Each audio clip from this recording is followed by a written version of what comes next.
梅菜扣肉大家都吃过，但要换成排骨呢？今天我做一道梅干菜蒸排骨，做法可不是简单照搬，还是有一定区别的。当然，味道一点不输扣肉。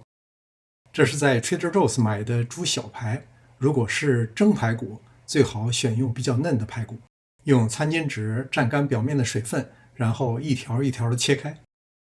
凡是蒸排骨，对排骨的质量要求比较高，如果肉质比较老又腥，或者是肉比较厚，都不太适合。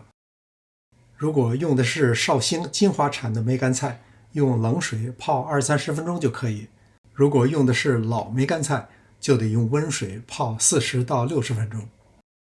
提前切一些葱花和姜片。锅热以后，加入适量的油，先加入2粒八角和适量的花椒。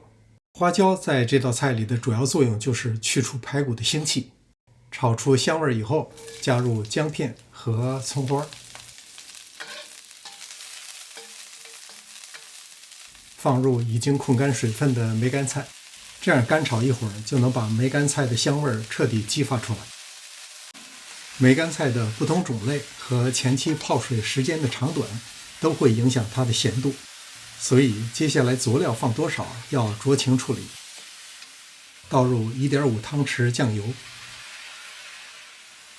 ，1汤匙料酒，1.5汤匙腐乳汁，再加入适量的盐，把调料拌匀即可，不用炒很长时间。接下来要上锅蒸，最忌讳的就是这样，把排骨密不透风地堆入一个厚碗中，这会增加很多蒸的时间。蒸的时间越长，排骨中的汁水就会流失的越多。应该是力求减少蒸的时间，最好是用盘子，摆盘尽量宽松。如果能够弓形向上摆放，底部留有空隙，就更容易蒸透。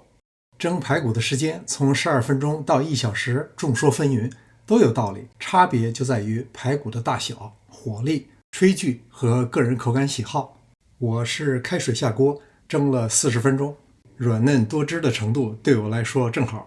你不能像梅菜扣肉那样堆在一起蒸，但是那样码盘确实不错。这道菜不仅排骨风味十足，梅菜本身也是油润咸香。